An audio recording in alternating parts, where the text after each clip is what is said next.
to indigenous studies. Who are we? You might call us guardians. We didn't do much, so that's not right. I believe we are janitors, because all we seem to do is clean up other people's messes. I remember feeding the people of Ireland because Britain would not. I also remember my brothers, 2 brothers, fighting in 2 wars that would be the last wars. I always wondered, how could you have 2 last wars, one after the other? Then a Cold War. You'd think after being the last wars and the Cold Wars, we wouldn't have a hot one.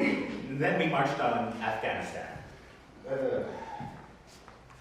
I also remember when fascism was popular here, and in the United States, and in Europe. Not much has changed. Since schools are built on the backs of military doctrine and factorial systems meant to create an object and not a child.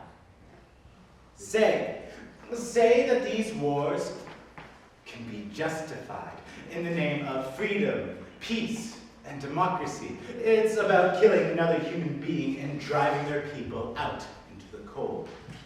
Or at least it is in the modern context. Used to be we would own our atrocities. Nowadays we hold up false concepts of power, hunger, retribution, and peace. Excuses to kill the monster and save the nation. I need an assignment done by next class. Thank you. Oh.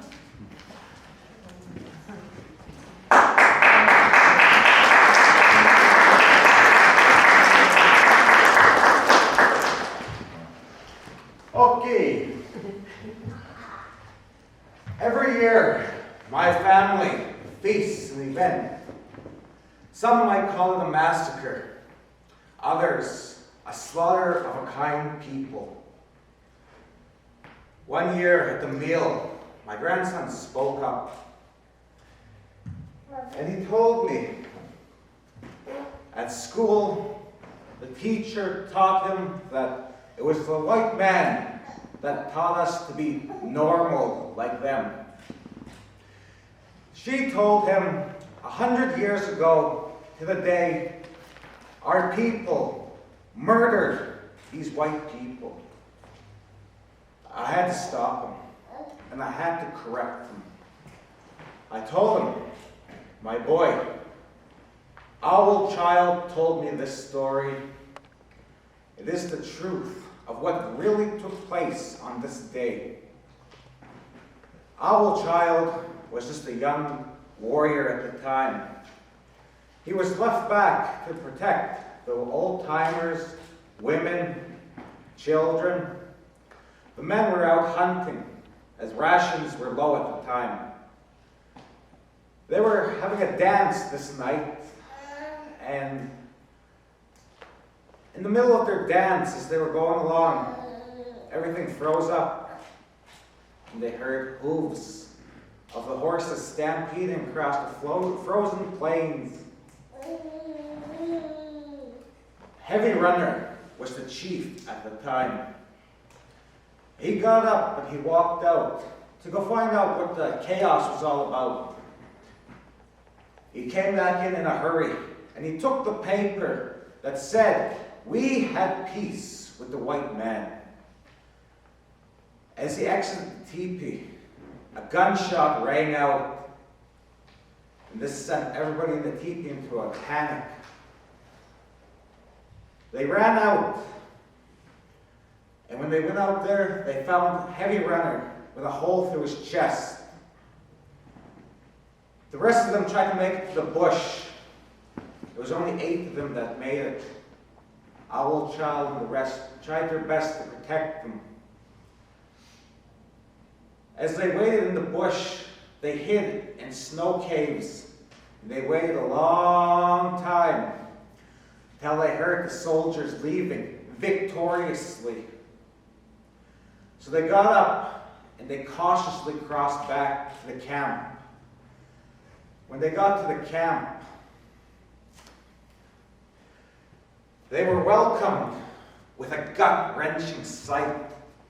A stench filled the air that made them so sick. It was heavy runner, the old-timers, the women, and the children, piled up and set ablaze. Owl Child and the few that were left mourned for them, crying and praying out to the Creator to save them.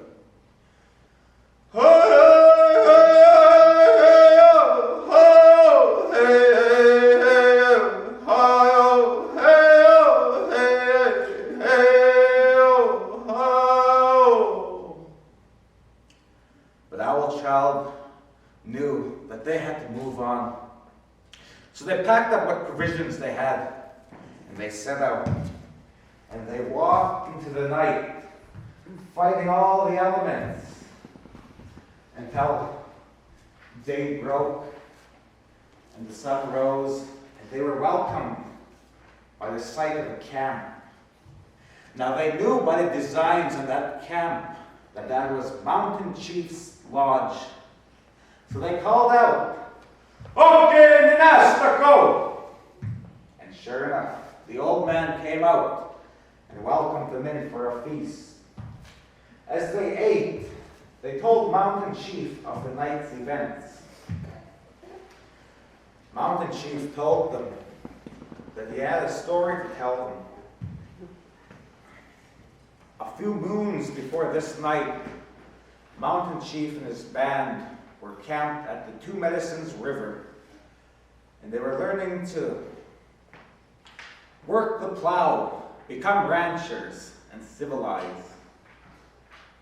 Well, during the night, Mountain Chief's granddaughter was hired by the ranchers to cook and serve dinner.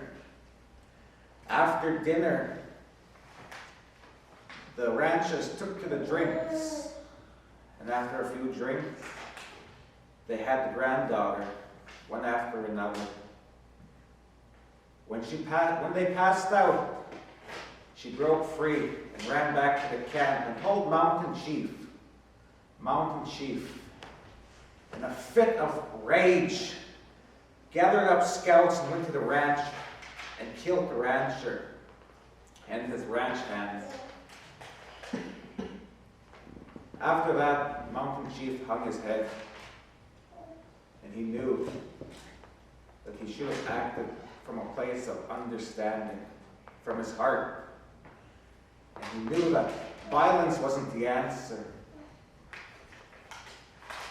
So, my grandson, I hope you learned something from this, and that you take these teachings on with you further down the road in life.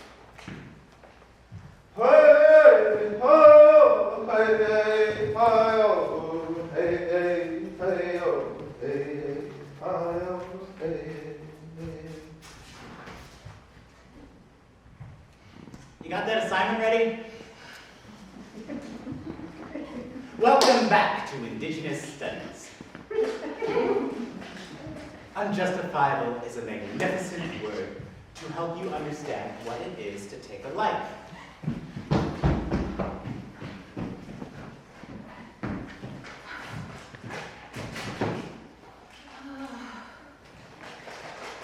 If you use this word without any understanding of its deeper meaning, let me help you. Or actually, can I get a volunteer? Anybody, please?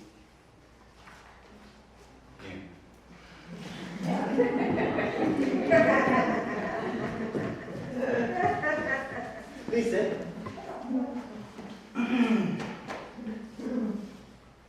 Large hands, impossibly large hands, wrapped around a small and fragile neck, watching as the tension slowly breathes out. Our past has been riddled with tragedies due to... Or the way a knife slips between muscle and flesh, taking away the safety it once gave. Or when a bullet passes through another human being, and you realize how close we are to the limits. Thank you.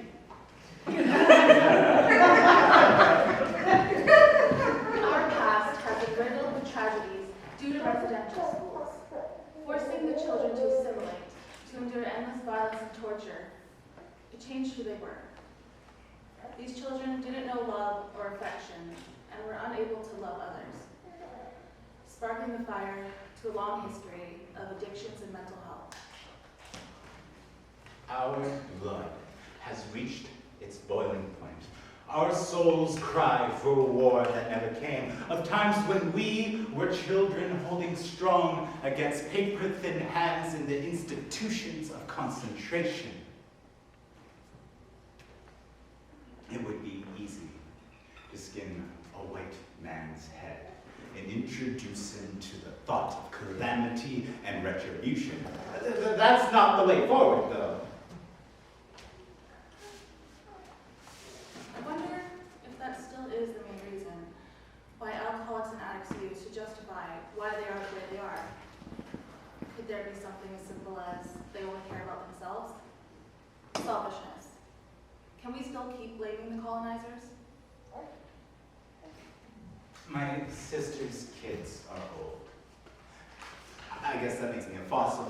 They call cell phones fossils, so I guess that makes me a dinosaur?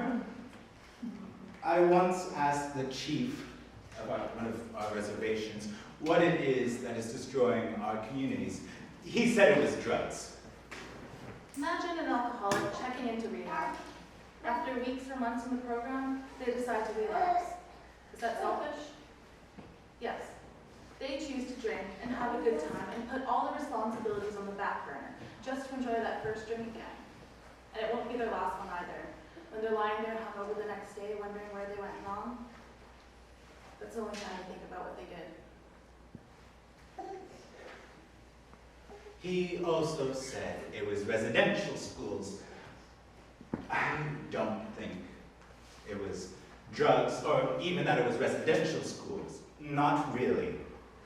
There was a time when we would share food and no one starved. Well, no one was really hungry. And no one was alone either. It started when we put our souls into cold compartments, and they helped us forget our traditions in return for shiny trinkets. The machines came, and we got what we needed. Then nothing was enough. And then they gave us nothing at all. They took our power. They will try to blame the isolation from their culture on addictions, as if there's a void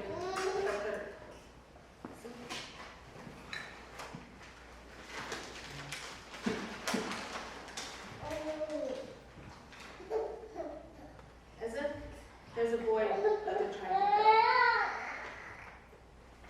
As if there's a void that they're trying to fill. What they don't realize is the problem won't go away if they keep making the same excuses. These excuses are a never-ending cycle. They keep saying the same things over and over again. And it's not like they're going to change it. There's a sort of laziness to it. Why try to create a solution for themselves when they could just keep the same old story? Doesn't it get annoying? They broke our communities. They left us in shambles. Now, we drink water that they taint and eat food that they claim is theirs. I hate fridges.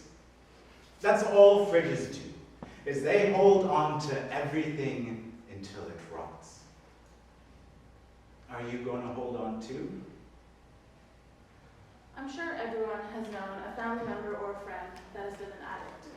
The excuses we usually hear from them are, don't worry, I'll change my ways. I'll go to a meeting when I'm sober. This is going to be my last weekend partying.